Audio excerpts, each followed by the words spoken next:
Greetings everyone and welcome to the Mobile IT Community of Interest monthly meeting for May. Thank you very much for joining us today, but before we get started I would like to review how to use the GoToWebinar system in order to optimize your experience. I'll briefly explain how you can interact during these monthly community meetings using the GoToWebinar system. You've all been put on default mute settings due to lots of participants on the call. However, you can get the audio over the telephone or the speakers of your computer to improve sound quality if you need. The panel is set to hide automatically, so please use the orange arrow to show or hide the control panel at your own will. You can change this setting on the View menu at the top of the panel. You're encouraged to please forward any questions that crop up during the presentation. Your questions will be read after the featured presentation and we will identify who is asking the question in order to foster participation and interaction between attendees. You can remain anonymous, but please say so in the question. We will also have some live polls, which you're able to answer from your screen by clicking on the choices provided. Finally, at the end of the meeting, we'll have a follow-up survey. If you can, please respond to these questions so that we can incorporate your feedback into the work of the community. Thank you, and I'll now proceed with the presentation.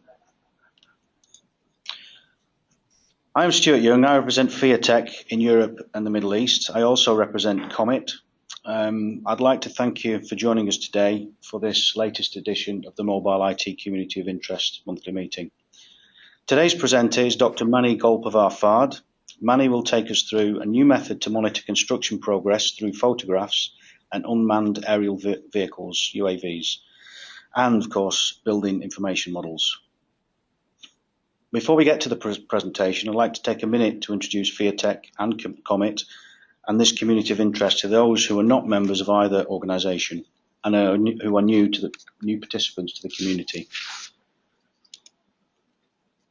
FIATECH is a member-based organisation with an objective of improving the productivity of capital projects through the deployment of technology. We have nearly 100 member organisations and partners, including academia and subject matter experts. We welcome new members to participate in all of our activities.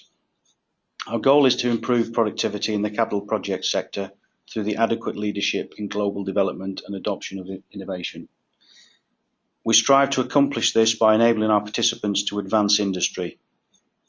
If you're interested in joining or would like more information, please drop me a note or an email. So the state of mobility in construction. We're striving to solve practical problems and the challenges associated to implementing mobile technologies which are of a practical nature. Regarding mobility in particular, contractors we have noticed in the industry have observed improved project performance in collaboration, productivity and cost-given increments in information mobility. But despite these benefits, construction firms continue to struggle when investing in information technology. We understand that this is not an issue exclusive of contractors, but the whole industry needs to come together to realise the potentials of productivity improvement through information mobility. So, at the core of the community's interest, we have created the mobile IT community. The objective of the community is to showcase the mobility solutions that will be adopted in the capital projects industry. We strive to achieve this goal by presenting the latest use cases of mobile IT adoption and also by allowing the breadth of community participants to expose their perspective on these technology applications. We have been delivering use cases and industry perspectives through various channels, including these monthly meetings, both virtual and live discussions, documentation and reports from the gatherings, and also facilitating the creation of research and development projects within FIATECH. Furthermore, I mentioned that this is a joint effort between FIATECH and Comet. Comet is UK-based. Its principal aim is to learn from the experience to deliver measurable business benefits in terms of adoption of mobile technologies. As such, this partnership supports the work and objectives of the community. The community of interest is a year old. Throughout the last 15 months, we've had more than 1,250 participants from over 400 organisations located in 42 countries. Mainly, participants are located in North America and Europe, but as we continue to expand in the Middle East, Far East, we're now moving into South America too. We're very glad with the industry's response so far, and we're working continuously to meet the needs of our participants. So now let's move on to the main presentation, in which Mani will explain to us a new method to access latest progress information in his presentation, entitled Model-Driven Monitoring of Construction Progress via Images Taken by Camera-Equipped UAVs and BIM. A bit about Mani. Mani-Golparvar Fard is an assistant professor of civil engineering and computer science and the director of the Real-Time and Automated Monitoring Control, RAMAC, at the University of Illinois. He is also the co-founder and CTO of CloudPoint Inc., a CES 2013 award-winning startup technology company producing markerless mobile augmented reality technologies for the construction industry. His work has been in the area of automated construction performance monitoring, using visual data and 4D building information models, which has been recognized by several awards, including the James R. Crowe Medal from the American Society of Civil Engineers for Innovation in Civil Engineering, and the 2013 FIATECH SETI Award as an outstanding researcher. Mani, I'll now pass it to you. Wonderful. Thank you very much, Stuart.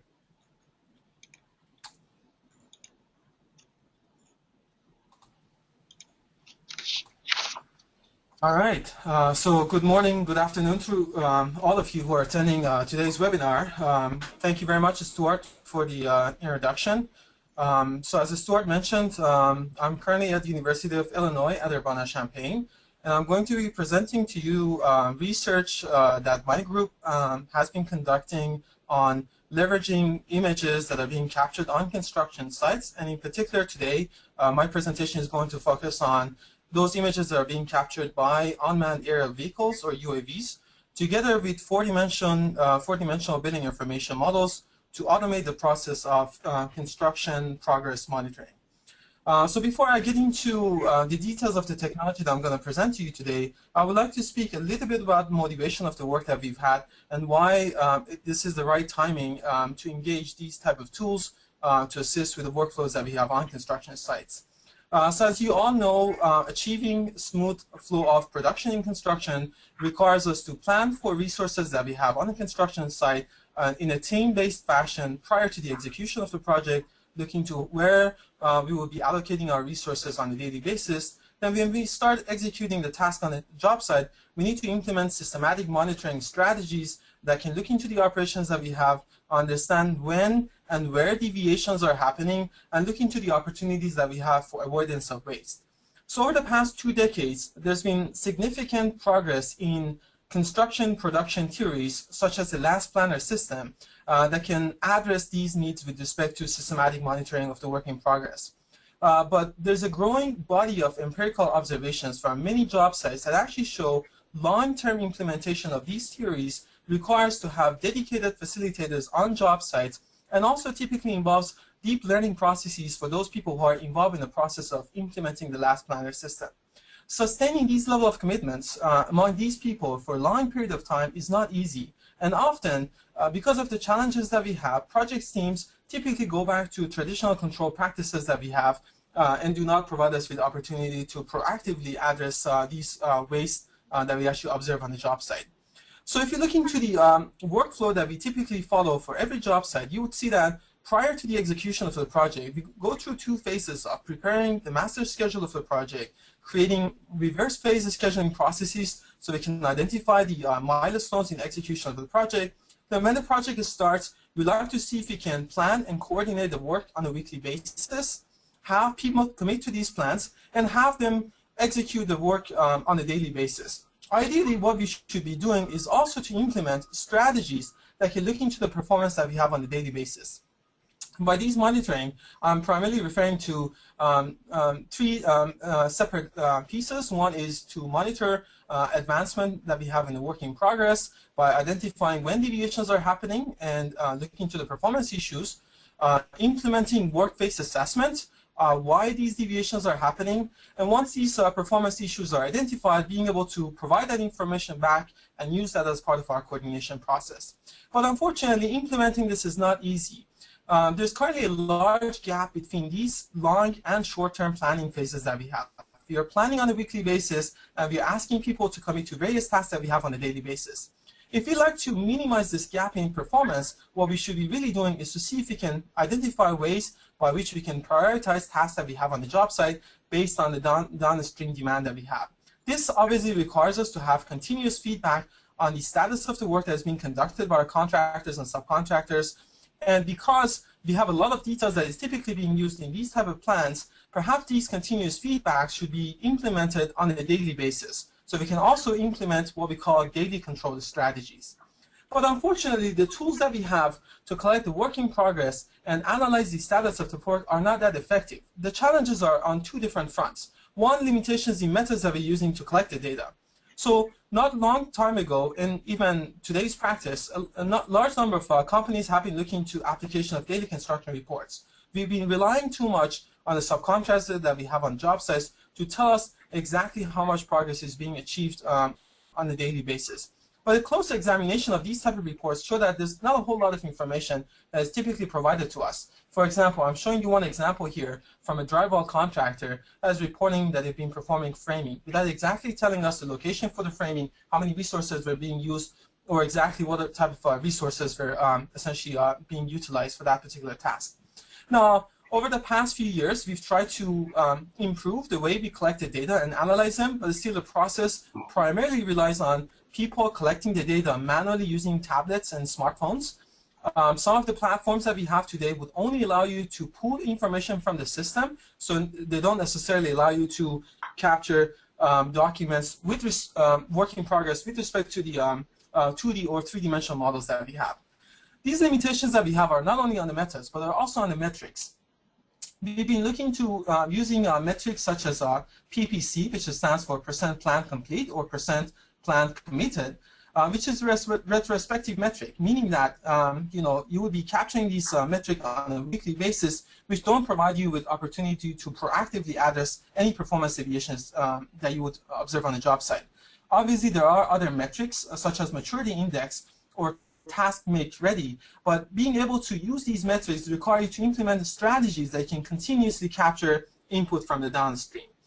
So research in my lab has focused on addressing these limitations that we have with respect to the tools and processes by creating what we call model-based tracking methods. By model, I'm primarily referring to 4-dimensional billing information models.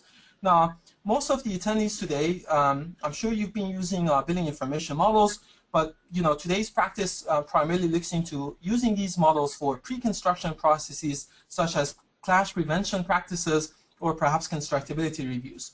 One of the ideas that we have is to see how we can extend the application of these models and use them as a baseline for tracking work in progress on a daily basis. The second idea that we've been trying to pursue in our group is to see if we can look into the application of site photo logs and the videos that are being captured on job sites. The number of these photographs and videos that are being captured have really exponentially grown over the past few years. And there are various form factors that today is being used to collect these images. Primarily, I'm classifying them into 3 groups. We have photos that contractors are capturing on job sites on a daily basis. This is an example from Turner Construction, where on a daily basis for most of the job sites, we see a collection of somewhere between 200 to 300 photographs that are being captured. We have professional photo documentation services. For example, there's a company called Job Site Visitor who happens to be a FIATECH member. These guys provide services of professional photography to construction sites, and they actually also map the location of these photographs with respect to 2D plans. We've also seen a significant growth in terms of aerial photo documentation. This has been a practice that we've had for many years now on many job sites, at least in the US, but this has actually been extended with the application of UAVs, and today we see actually hundreds of photographs are also being documented on a weekly to monthly basis. Now, what we really want to do is to see if we can leverage BIM as a representation of expected performance use these photographs and videos as a representation of the actual performance. Once we identify these deviations, we like to see if we can provide information about these performance deviations using commodity smartphones. Why? The number of these devices have also significantly grown on job sites. There's a report that came out about a year ago that shows the number of construction companies that have adopted application of smartphones has grown by almost 4 times since 2012. On the pilot project that we are doing with one of FIATECH members, Zachary Construction Company, we are currently looking to using more than 100 iPad devices that are being used on that job site. So the idea is that once we capture performance information, we like to present it in a form that will be accessible by people on the job site and also offsite using their existing hardware devices, such as the iPad in this case. The last opportunity that we see is empirical observations that are coming out from construction projects where these concepts have been piloted. There's a growing number of observations from beyond 100 projects that shows probability to reach higher performance metrics, high performance on job sites is essentially being duplicated when you use information and communication technologies. So to address these challenges that we have in production control, using these opportunities that I mentioned to you, we've come up with an idea, and the idea that we have is to leverage BIM and these photographs that we have and generate what we call integrated project models. See how we can use these integrated project models as part of our coordination processes, perhaps on a weekly basis. Have people commit to different tasks using these models, then take these models and use them as a basis for understanding when deviations are happening, why deviations are happening, and also use them as a source for inspecting and documenting the task completion. Once we identify performance issues or when the tasks are being completed, we also like to use these integrated project models to document the work in progress and also capture actual productivity data that could be used for future planning purposes. So let me just give you an idea of how these two pieces of information would work together. By these two pieces of information, again, I'm referring to that 4-dimensional building information model and the photograph. So this is a slightly older slide that I had from my prior work, but it captures the intent of the system that we are currently working on. So the idea is once every photograph is being captured on the job site, we like to see if we can identify the right location and viewpoint with respect to the 4-dimensional building information model, have that model superimposed on the photograph, so we have this augmented photo. Once we have this augmented photo, go through the semantic that is embedded into the BIM. In this case, this happens to be used for performance monitoring, so we like to see what are the tasks that will be happening on a daily basis. Once we identify these tasks, we like to identify the deviations and use color codings based on, for example, a metaphor of traffic light colors, and show those elements that are on schedule or ahead of the schedule with green color and the elements that happen to be behind in red color. Now, being able to implement this using those collection of the photographs that I mentioned to you would require us to understand when every photograph is being captured on the job site, what is the location that the photograph was captured from, and identify that orientation, being able to superimpose the building information model, and then create techniques that can automatically compare the content of the BIM versus the content of the image and see if we can identify these performance deviations. To address that, perhaps there will be 3 different alternatives that could be used. So I'm going to go through these alternatives really quickly for you. One idea could be we will be collecting these visual data, for example, in form of images, and we're going to be using them to create 3D and 4D as-built models, models that would capture the actual performance on the job site. Then we're going to be using the 4D BIM together with these 4-dimensional as-built models for progress monitoring and visualization purposes. The second alternative that we can use is to use these 4D BIM to guide where images should be captured on the job site. This is pretty important because the 4D BIM would always show us where changes are expected to happen on the job site. The third opportunity that we see is to also improve some of the challenges that we have with state-of-the-art as-built modeling strategies by using BIM into a procedure that we call a BIM-assisted as-built modeling. Today I'm going to primarily focus on those images that will be captured on camera-equipped UAVs and walk you through the process of how we can achieve this automation in monitoring work in progress. What you see on this slide is one of the typical UAVs that a large number of companies have started using. Some of the more important aspect about these UAVs is that they can pretty much operate in temperatures that we allow work to happen on job sites. The limitations in terms of operating in high wind speeds in a way that primarily allows us to operate these when we have tower cranes and mobile cranes still operating on the job site, and for navigation purposes, there are opportunities of using them with or without GPS. But what is really important for us is the fact that these platforms have the capability to carry video cameras for us. So here I'm highlighting the video camera that this UAV platform is able to carry. There's really nothing fancy about it except for the fact that you'll be able to use consumer-level cameras or all the way up to SLR cameras for larger UAVs, and to be able to capture work in progress from multiple redundant views on the job site. You'll be able to capture overlapping photos, or you can also capture high-quality videos, even up to 4K at frequency of 30 frames per second. They also allow us to capture wide views using various types of lenses, allowing us to essentially better document work in progress. Now, in terms of path planning and navigation of these devices, today there exists a number of apps that can essentially facilitate navigation of these. These apps are primarily leveraging GPS for path planning and also autonomous navigation purposes. So the idea would be you would be placing a number of waypoints on a map that essentially shows your job site, and you're going to use that to guide where the UAV should be flying and at what frequency images should be captured. So we've been doing this practice for a little bit over a year on various number of job sites. What you're looking at on the screen happens to be one of the job sites that we're currently monitoring in Florida. This video and perhaps this job site is significant. What you're looking at is a concrete placement operation where we had a little bit over 30 concrete trucks present on the job site on that particular moment that these videos and images were being captured. The video I'm showing you is primarily a sort of a PR video that we captured for this job site, but we also do capture overlapping images that capture work in progress. But again, these images and video would allow us to capture not only performance with respect to the elements that are being constructed on the job site, but also show us the location and activities that workers and various type of equipments that we have are involved in on the job site on a daily basis. Now, once we capture these images and videos, as I mentioned to you earlier, the intent is to see if we can use them for creating what we call as-built four-dimensional point cloud models.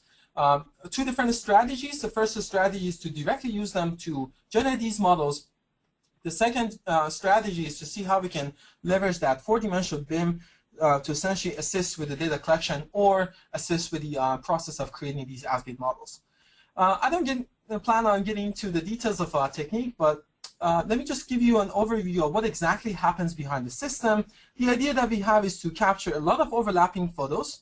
From these photographs that we have, identify unique visual features at the level of pixels, try to see if we can implement procedures that can match them across various types of images that we have and form them into tracks. Once we have these tracks forms, be able to optimize their location in 3D and be able to identify the most correct location and orientation of the images with respect to the site. This is a procedure that we call structure for motion that today you can also find it in a number of our commercially available platforms.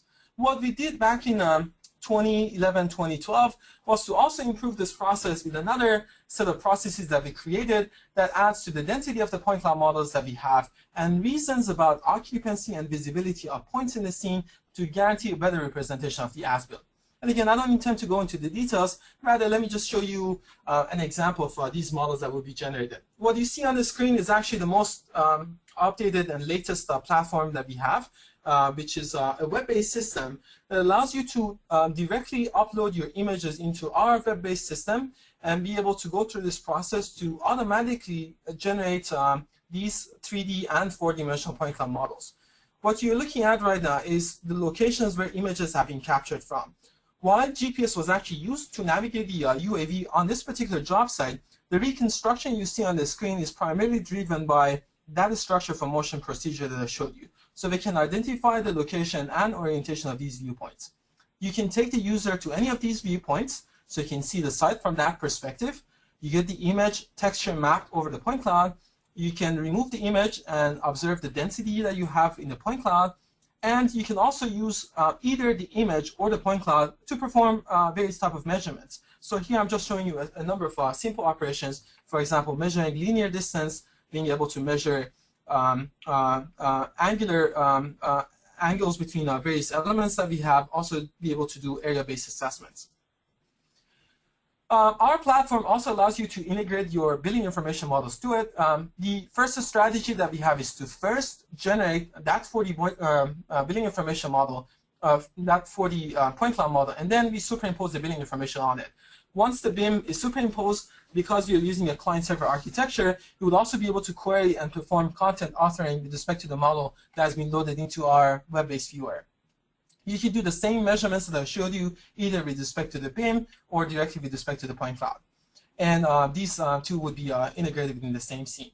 So let me just show you a few other examples. Example that I showed you earlier was a case where we were looking at reconstructing a stadium project which is currently under construction. Here's an example of a high-rise building, and you're looking at the point cloud model that's been generated using our procedure for image-based 3D reconstruction. So you'll be able to always observe these point cloud models. You can navigate through these photographs that are being used to document this particular element and go into various viewpoints. And as you can see, oftentimes these point cloud models that we generate are dense enough that leave you with the impression that this is perhaps even a mesh model. And you'll be able to observe the site from various viewpoints. Let me advance the video here a little bit for you. These are where images were captured from with respect to this particular building. So we don't necessarily need a structured process for capturing these photos. As long as images are being captured with decent amount of overlap, we can guarantee that these point cloud models will be created, and then you can use them to perform all kinds of measurements, as I showed you in the previous example. And what you're looking at is, again, another type of measurement that is being happening on this particular model. Now, as I mentioned, obviously we have a solution for this, but there's also a number of commercially available softwares that are based on standard structure for motion procedures. So I would like to speak a little bit about the challenges of these methods. While, with the application of the UAVs, we try to make sure that the data collection model is complete, there's no guarantee that the models that will be generated is going to be complete. Here's an example for you where we had images captured from the entirety of this particular site, and as you can see, there's been part of the site that's not being completely reconstructed. And this is something that you're going to see with a lot of systems that rely on standard structure for motion. Second is that the angles that we have between the elements would not necessarily be preserved.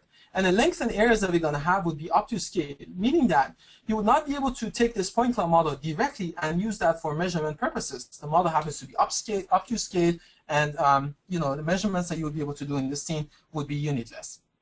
So we came up with a question from a research perspective, and that was, what can we do to improve the quality of these image-based reconstruction procedures? And by quality, I'm referring to completeness and accuracy of these models. And the idea that we had was to leverage billing information modeling to essentially improve this process. We came up with this new algorithm, and we have systems that support it that we call it model-assisted structure for motion. And model here, again, refers to that billing information model. This is a publication that we published in CGRAPH, leading graphics conference less than a year ago. So the idea is really simple. What we like to do is to establish correspondence between the billing information model that we have and one of the images that is going to be used to generate these attribute point cloud models. The user establishes this correspondence. We solve for this registration process automatically, so the BIM would be aligned with the image. We're going to go ahead and anchor this camera. Once this camera is anchored, then we're going to start looking to the rest of the images that we have in our collection, whether these are captured with a UAV, smartphones, or any other type of modalities that you have for visual sensing. Then we take you through a new procedure that is slightly different from what I showed you earlier, the standard procedure that we call it constraint structure for motion. Again, not getting too much into the details of it, but the idea is to anchor that camera and make sure we'll be using it as a constraint to better improve the optimization process that we have for creating the point cloud model and also registering cameras into the scene. So let me just show you a few visuals on how this process exactly happens. So the user selects one of these images, guides the beam into that view, we anchor that camera, we look into a subset of these images that we have in the scene that have significant overlap with the original image. We use that correspondence that the user has provided and we automatically map it on the rest of the images. So as you can see, those two images have BIM aligned with them. And then we bring the rest of the images into the process and take it through this optimization to make sure that the BIM and the images will be aligned. Obviously, if you have images that have wide baseline, there would be cases that images would not be registered. So what we do in this new procedure is to also provide them to the user so they would be able to establish another correspondence with an anchor camera and being able to improve the accuracy and completeness of the process. Again, I don't intend to go into any of the technical details, but what we did in this study was to establish the accuracy and completeness of the process by measuring the errors in terms of registering these cameras into the scene. We've tested the performance of the system, both using data sets from construction sites, also from standard computer vision databases, one example being Middlebury. What we've done in this case is to compare the performance of our structure from motion against a system by Microsoft called Microsoft PhotoSynth.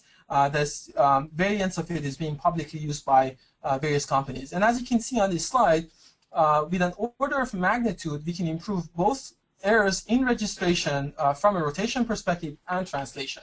And if you look into the paper, you can actually see more detailed validation. But what it really means to us is the following.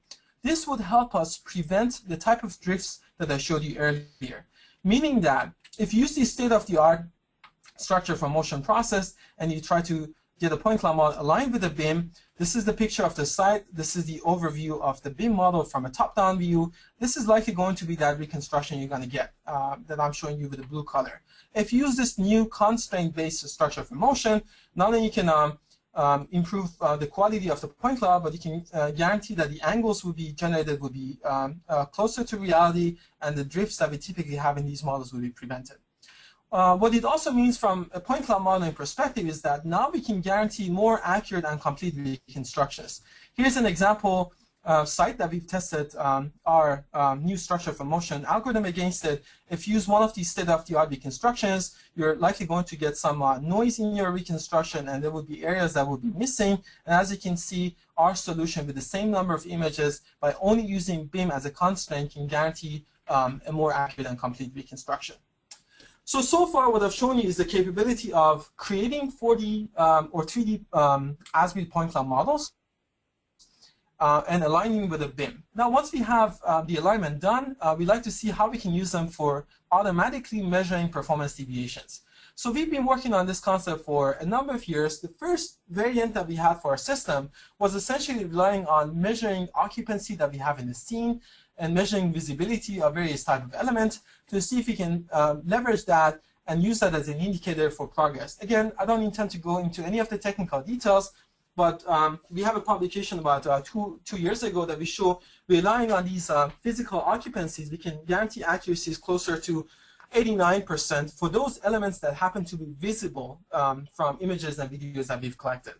But our observation over the past 2 years have shown that there's still a lot of room for improvement. So let me speak a little bit about the challenges that we have for achieving automated monitoring of work in progress. Part of these challenges are with respect to how we are creating these as-planned building information models. For a lot of job sites that we've been doing pilots, most likely the building information models that we receive stay at level of development closer to 300 to 450. So these models typically do not have all the layers that we will be requiring for physical monitoring of work in progress. Oftentimes, the schedules that we also receive don't have enough details in the work breakdown structure to allow us to monitor work in progress at the operation level. So let me give you an example. Let's take placement of concrete foundation walls as an example. Typically, you expect to see forming, reinforcing the elements, placing concrete, and finishing that surface. But most of these schedules today that are being integrated into the building information model do not exhibit these level of detail. So they leave us to guess when exactly each step within the operation would happen with respect to progress. Also, we have challenges with respect to the as-built representations. Again, staying on the same example, concrete foundation walls, we need to know what are the formal processes that construction companies are using to place various elements. In this case, forming, reinforcing, placing, and finishing. So for us to be able to identify these various stages, we will not only be able to rely on those physical occupancy in the scene. What we need to do is to be able to differentiate the appearance of these elements, meaning that we need to take examples or samples from these images and assess the content of the image to know, for example, that the element is being observed on the site and it's exhibiting concrete as a surface, or it happens to be waterproofing, or it's actually showing insulation to us. Now, let alone the challenges that we also have with respect to visibility of elements when we are trying to documenting only using our images. So what we really wanted to do is to see how we can leverage the content that we have in the images, the appearance content, to conduct what we call assessment of progress using these models. So we came up with a procedure that still relies on BIM and these images. We generate the point cloud model, we align the building information and the point cloud model together, then we try to see if we can reason about the occlusions that we have, visibility to various elements. We like to extract samples and perform what we call recognizing materials from the content of the images and use them in a statistical form to infer the most updated state of progress and color code the elements. So the procedure for this is really simple. Once we generate these point cloud models, we're going to look into these images that have been registered with respect to the point cloud model. So here's an example of a point cloud model. Here's an image that was used to reconstruct it. We can go into that camera viewpoint and we can see the site from that perspective. What we can do is we can texture map that with the image that was used to reconstruct it. We can also look into the building information model from the same perspective, document it, and reason about the occlusions that we have with respect to various elements, and then starting our assessment. So here you're looking at a picture. At the bottom you see the building information modeling and the viewpoint that corresponds to the image. And as you can see, there would be parts of the image that would correspond to various elements. Let's say, for example, this happens to be viewpoint number 5, image number 5 that was used to generate the point cloud. As you can see, this element has visibility to, this picture has visibility to element 99, and for example, it also has a visibility to element 112. What we do is we capture the face of the element and the texture that corresponds to that element. Now, one great opportunity that we have is the fact that multiple views are capturing work in progress for various elements. Because we're using these image-based reconstruction procedures, progress for every element can be documented from various viewpoints. So here I'm showing you one element and, for example, 4 different views that are capturing work in progress. So what we're going to do is we're going to capture the largest surface of that element of interest and use that to assess what is the most updated status of progress for that component. And the idea is, once we create these back projections, we like to sample these square-shaped patches from the image and analyze the content of them. So for example, in this case, we're expecting this element to be concrete. So what we're going to do is, for the same elements, we're going to go through all the views that we have to that particular element, extract these patches, take them to a material classification method, and in a statistical form, infer what is the material that we've observed with the highest level of frequency. And we're going to use that as an indicator for progress. So if this is a concrete placement operation, if we see concrete, then we can infer that perhaps this element has already been placed on the job site. So for us to do so, we needed to start creating this material classification method. Again, I don't intend to go into any of the details today. There are a number of solutions out there. About a year ago, we also published our latest material classification method that is based on machine learning algorithms. And what it does is that for different type of samples, it can tell you what type of materials that we're looking at. One of the biggest challenges that we have is there's no publicly available data set that we can actually use to train and test the performance of these methods. So what we did is, for about a year and a half, we spent time on collecting images from 7 different job sites for 22 different construction materials to make sure images are being captured with various distances to the element at various viewpoints, and making sure that pose and variation is being properly captured.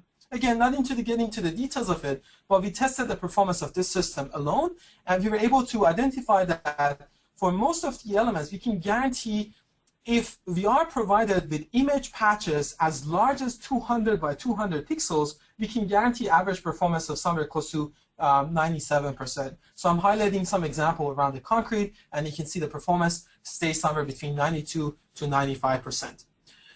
Obviously, this is only performance on those image patches that I showed you. We needed to apply this to construction progress monitoring, so we teamed up with a number of companies, and we started doing a test.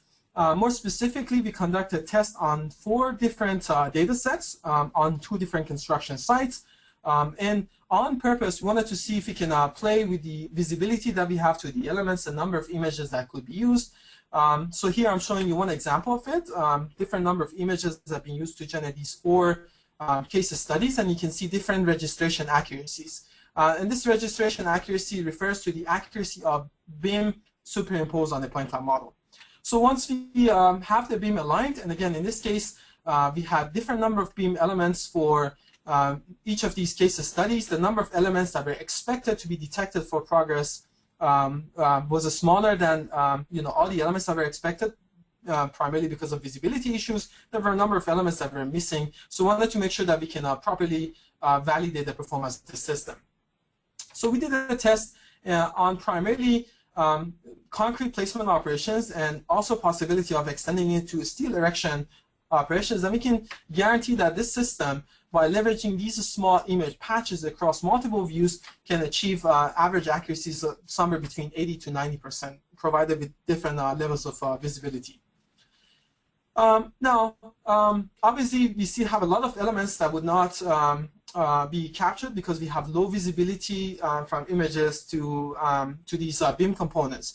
So we wanted to see how we can further leverage the semantic that is already embedded into the BIM and improve that process. So we looked into leveraging these interdependencies that are primarily documented in industry foundation classes for building information models and see how we can formalize construction processes to improve our assessments. So let me just give you some visuals on what exactly this means. So you're looking at one of these case studies. You're looking at 2 particular columns in the basement area, and as you can see, these columns are attached to the foundation wall, but unfortunately we have very limited visibility to these elements.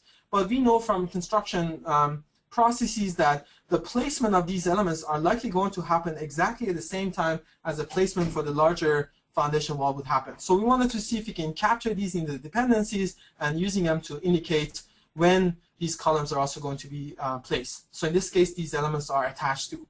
Or other cases, for example, looking to this particular footing for that concrete wall that I'm showing, this is supporting that column. So if we observe that column, we can perhaps infer that the footing is also being placed on the job site. This is also covered by that backfilling process. So the idea is to take partial visibility to have to this foundation wall and use that as an indicator that the concrete has already been placed for that component. So we've looked into formalizing these sequencing knowledge by building on some of the state-of-the-art research that was done on creating ontologies for construction sequencing knowledge. And we try to establish these physical relationships between activities, and now we have capability of leveraging them for enhancing our performance. So when you have limited visibility to various BIM components, now based on these rules, we can also infer status of progress for those elements that either are suffering from low visibility or those lack of details that I mentioned to you with respect to LOD in BIM or the work breakdown structure.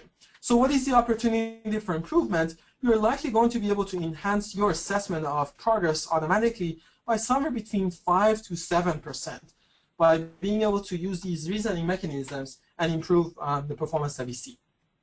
Now, I showed you the capabilities of generating 4D point cloud models using BIM to assist with that. I showed you the capabilities of automatically comparing the content of 4D BIM against the point cloud model, but still we need to be able to figure out a way that we can visualize them in a way that would be interactive and would be scalable and accessible on commodity smartphones. Now, you have to keep in mind that we are dealing with very large point cloud models, typically beyond 2 million points in each of the models. And again, not getting to too much technical details, we've come with a new strategy based on some of the state-of-the-art research that has been done on visualization, where we map these point cloud models that we have into a new type of Octree Structure for representation, where we try to subsample these points prior to visualizing to the user, and we use some hierarchy to figure out how many of these points we should be showing to the user at a given time to make sure even commodity smartphones that we have with limited memory and bandwidth would be able to visualize these point cloud models. So here I'm just showing you this web-based interface that we've created.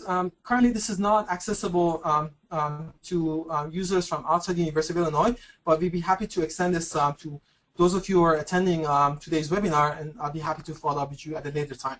What you're looking at on the screen is this capability of generating the octrees that can subsample the point cloud model and only show you the points that are relevant to your viewpoint.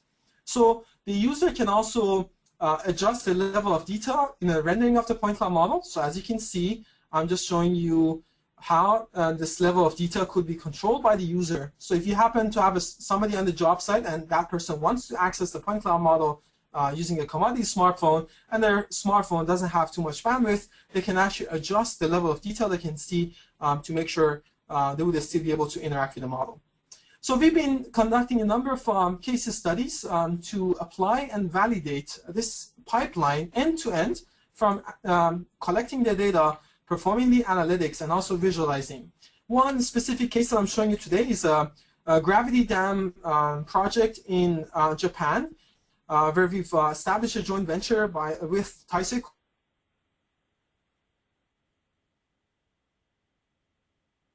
We are not operating the UAV, rather the company, Taisei, in this case, is operating a UAV that they've acquired, and these guys are capturing photos, and we are only offering the analytics and the visualization capabilities. So here I'm just showing you two pictures of how the operators are flying these UAVs on their sites. Three different images that data sets that we've collected. You can look into the computation time and the point cloud models that we've been able to generate. So here I'm just showing you the point cloud model that we've generated for one of these data sets. As you can see, the user can go into any of the image viewpoints, and you can see the point cloud model and the image together. So you can actually navigate through the scene. You can see the entirety of the point cloud model, and user can essentially adjust the level of detail, as I mentioned to you earlier, and you can pick your own viewpoint. You can use a first-person view or third-person view within this interactive scene. Now, as I mentioned to you earlier, we also built on some of these state-of-the-art systems for interaction, and our interactions are pretty fast. You can use this reconstructed scene in real time for all kinds of measurements, whether these measurements are linear, they're area-based, as you see now we're measuring an area, or whether you really want to use the content of the image to do the assessment or the point cloud. So here I'm also showing you a volumetric measurement. You can go ahead and also measure angles between various types of elements. Again, in this case, I'm showing all the measurements are being done directly on top of the image, but in reality, these measurements are happening in 3D. So what you could do is also go ahead and hide the image that's being used to make these measurements and directly use the point cloud for assessing various aspects of this ongoing work. You can also choose to create cross sections, again, in real time using this web-based viewer, where you can, for example, cut this cross section or choose this area and automatically calculate the area associated to it. Here's one more example of that cross section. And again, you can look into how much, for example, cut and filling operation was happening. I kept mentioning about 4-dimensional point cloud models. This is one example of that. There are 3 different point cloud models that have been automatically aligned, and you can actually visualize all of them together, and I'm naming them point cloud 1, point cloud 2, and point cloud 3. There are a different number of images that have been used to generate these, but again, here you can actually see the capability of generating these models. For integrating BIM and leveraging either that model-assisted structure for motion or structure for motion, we are using markers to assist with a better alignment with the BIM and the images. So now what you could do is you can import a BIM model that you've created in your favorite content authoring tool, and we parse it back into IFC representation, and it comes back to your scene, and now you can start interacting with it or use that as a basis for monitoring work in progress. We are at very early stages of this particular job site. Although we've created 4-dimensional point cloud models and we have the BIM, we've not yet started leveraging BIM for measuring progress. Rather, we've primarily looked into automatically comparing these point cloud models that we have for measuring mass excavation. So these measurements that we do can happen on a daily basis. We can do them on a weekly basis, and perhaps there's an opportunity to use them to measure actual productivity that you have with respect to your ongoing operations. So the last aspect that I want to quickly touch on is that what would happen with respect to tracking progress for those elements that do not necessarily have physical representations. Still, you're going to have a lot of elements that do not have either BIM elements corresponding to them, or you would also like to capture working progress with respect to what we call task constraints. So there are 2 strategies in our system, but the main idea is to use what we call location-based monitoring for these non-physical activities.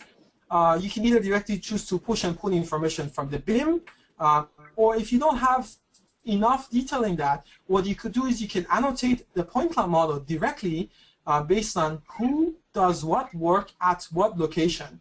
And you can go ahead and color code various commitments. Instead of using the BIM directly, you can go ahead and use a point cloud model. So this way, you can either use the images or the point cloud as a basis for interaction. Now, this immediately creates an opportunity, perhaps, is to also bring these annotations to images that will be captured on smartphones. So I want to take an opportunity and introduce you to a new project that FIATECH just launched, which is called Mars Rover. And the idea is to leverage these point cloud models and the BIMs that are going to be generated and provide access to these integrated models using commodity smartphones.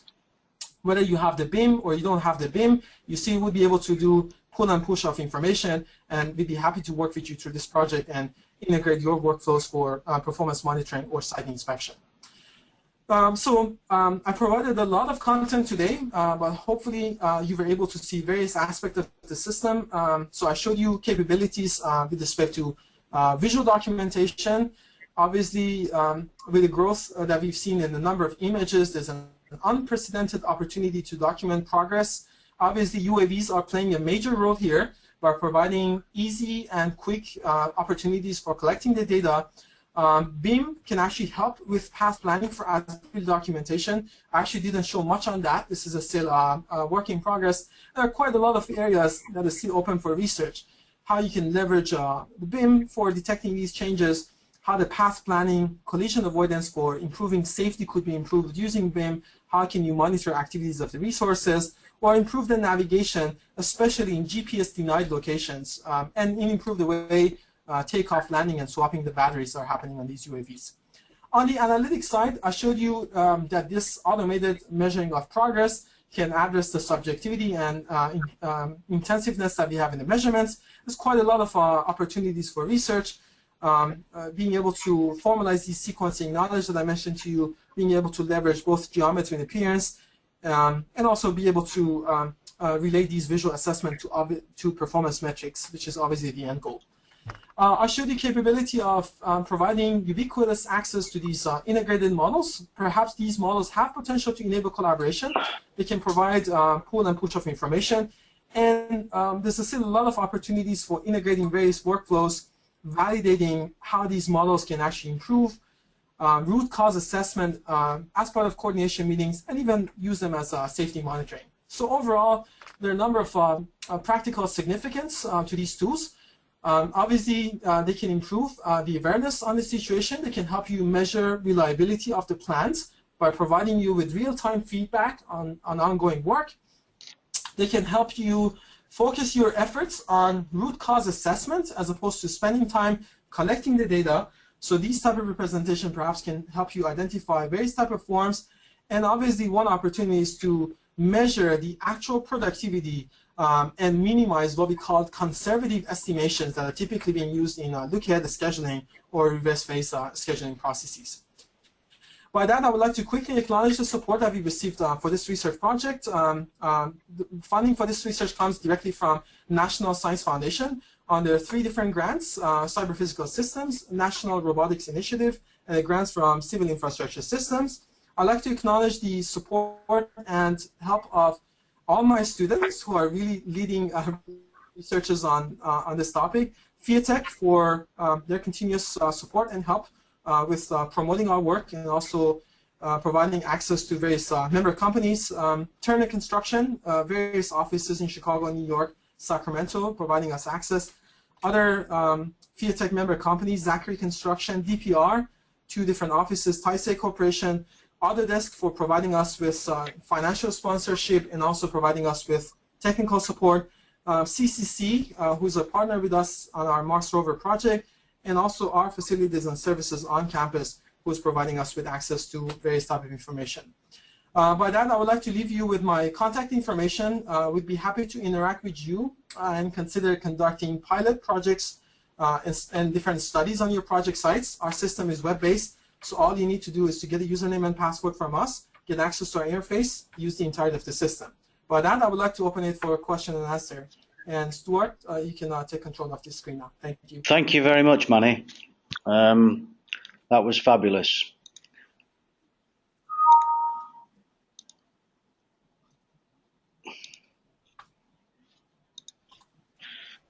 Okay, I'll now go through a series of poll questions. There are 4. Let me get the first one up on the screen. Those familiar with this, I'll post the thing up now. First question.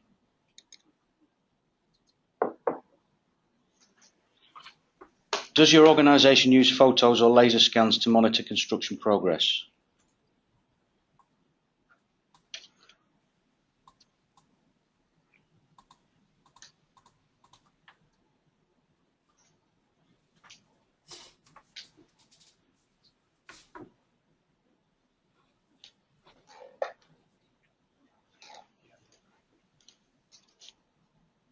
Okay, a couple more seconds.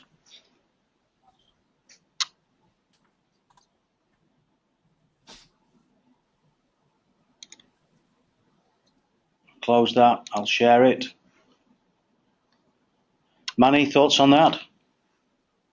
Oh, that's wonderful. I'm really glad to see that close to 60% of companies have been looking into it.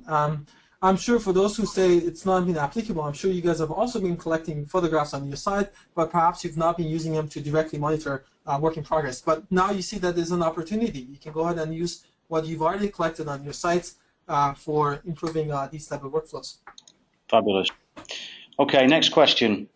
How often do you update your 3D models to reflect actual construction progress?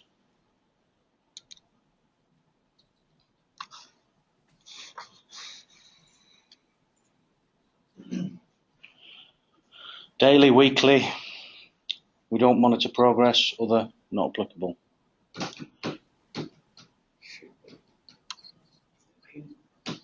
Yeah.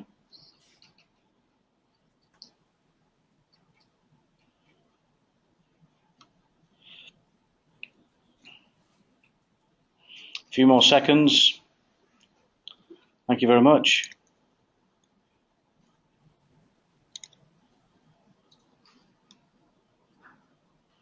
Thoughts on that, Mani? That's interesting.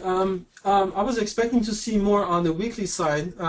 You know, as I mentioned earlier in my presentation, most of you are perhaps using a 3D model primarily for pre-construction analysis. Clash prevention obviously is the most dominant application, and then constructability reviews. Again, here's another opportunity. I understand updating and reflecting actual progress is not easy on the 3D model. And you know, if you do this manually, some of the gains in efficiency would be lost. So again, another opportunity for automatically comparing images with the BIM. Okay, thank you everybody for that. Third question. What level of development in BIM does your organization use for progress monitoring? 300, 400, 450, 500, not applicable.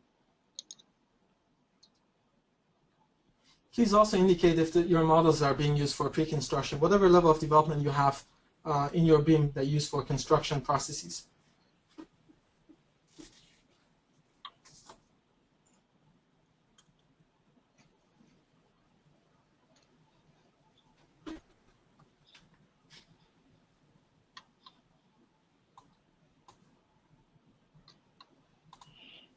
Okay, a couple more seconds. Thank you very much for that.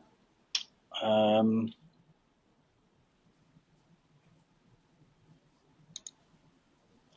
close that one up. I'll share that. Excellent. This is exactly what I was expecting. So this sort of validates why we need to formalize those sequencing knowledge to enhance 300 and 400 level models and use them for progress monitoring. Okay. Thank you, everybody. Let's get the last question up.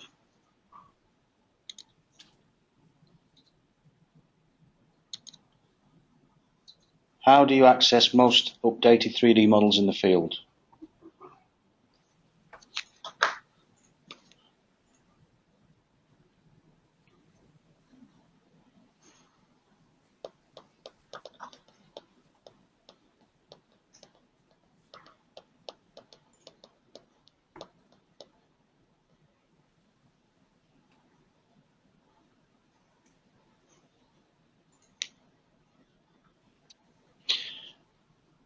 Okay, a couple more questions, a few more to vote.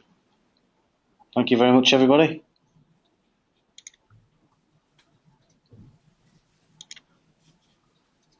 Thoughts on that, Mani? Oh, that's wonderful. This is great. Obviously, you know, being able to use handheld technology is something that we've also considered. But, you know, as you saw, being able to show the point cloud and model together would be challenging. So ideally, these platforms should start adopting these sort of client server architectures, the same as what we've created for our system and also for the Mars rover project. Okay, thank you. Thanks, everybody, for voting on those poll questions. I've now got a couple more questions. I appreciate we're just about on the hour. Let me just open those up. Okay. Right, the first question comes in from Jeff Braun. Hi, Jeff, thanks for the question. Does the UAV have automatic collision detection to prevent collision with mobile objects like cranes, concrete pumps, trucks, etc.? Mani? That's an excellent question. No, they don't have collision detection today. There are research projects that have capability of detecting objects within the path that UAV is flying, but none of them has actually made their way to commercial applications today. Keep in mind, the commercially available platforms for path planning only rely on 2D maps today, meaning that the 2D maps would not reflect your tower cranes, would not reflect the resources you have on the job site. So the practical suggestion in this case would be to fly them over the site with a top-down view and identify a buffer space for your safety, for example, 150 feet above, so you won't be able to have any clashes. This is sort of a rule of thumb way of dealing with potential safety issues of flying UAVs. But other than that, being able to automatically recognize these components or have a plan of using BIM to guide the path planning are still ongoing research that we are actually involved in. So if you have an interest in looking into those, we'd be more than happy to conduct our pilots with you. Okay, thank you, Mani. Next question comes in from Lauren Evans. Is BIM only applicable for buildings, or can it be used for other structures, i.e. transmission line structures, substations, power plants, etc.? That's an excellent question. It could be actually used for various type of projects. We typically use a different term for that, and we call it civil information models. So I just showed you an example with that gravity dam project, and obviously for various type of infrastructure, there could be models that could be generated for them. Keep in mind, the level of semantic you're likely going to have in these models would vary based on what type of tools you would use to create these building information models. But again, if there's an interest, that's something that we can definitely look into for you. Okay, thank you, Mani. Does the university, this is the next question, it comes in from Kevin Kianka, does the university and Icarus aerials, the images that were used earlier, have a COA or a Section 333 waiver from the FAA to fly the UAVs? Yes, that's an excellent question. So this is a very relevant and excellent question.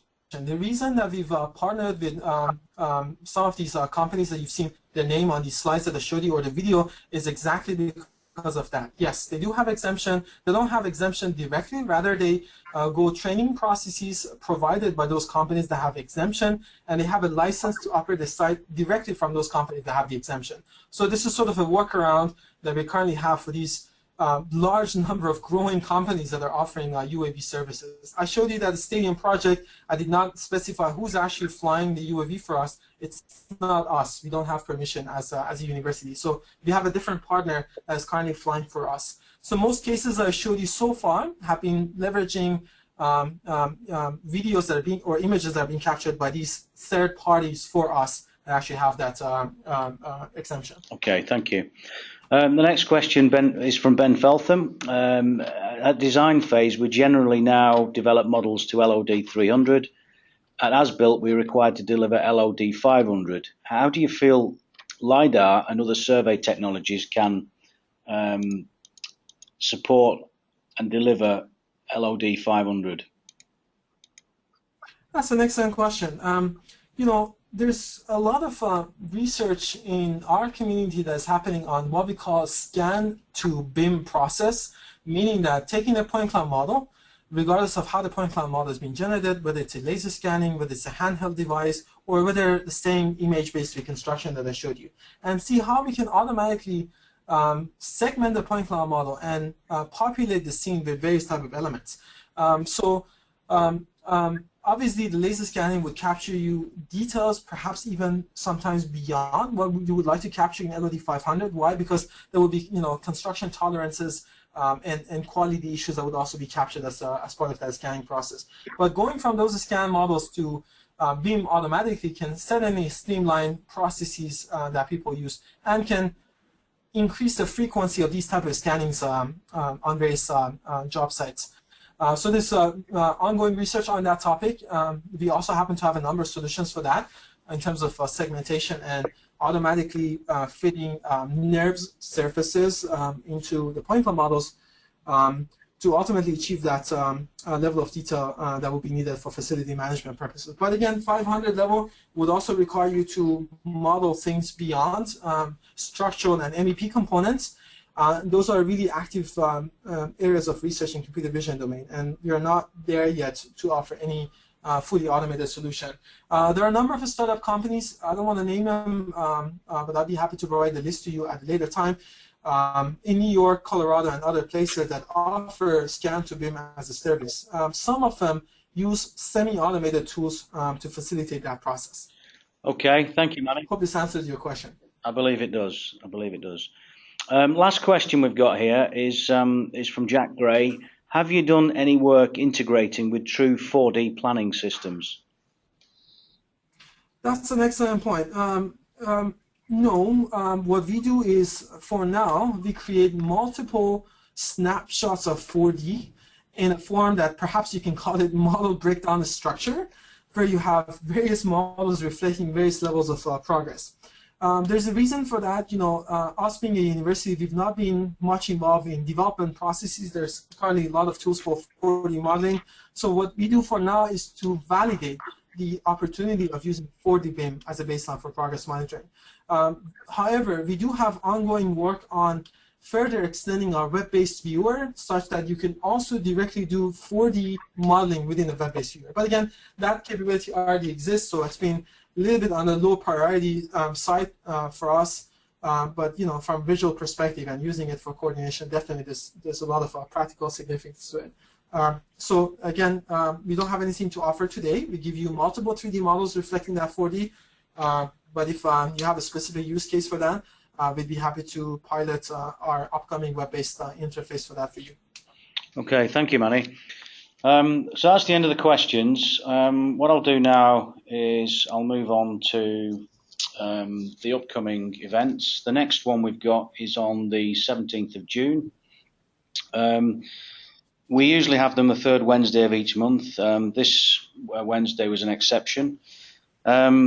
I also want to remind you about the call for papers deadline, which is the 30th of June. This is the European conference held together with Comet in London. That is the 10th and 11th of November. Please check that out.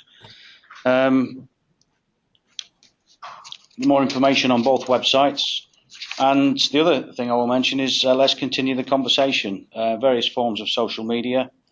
Get in touch. At the end of this presentation, we have the follow-up survey where you can give us feedback about the community. Any contribution you might have, please send it through. So all I will say is thanks very much to Mani for the very informative presentation. Hope to see you all next time, and have a great day. Thanks very much. Bye for now.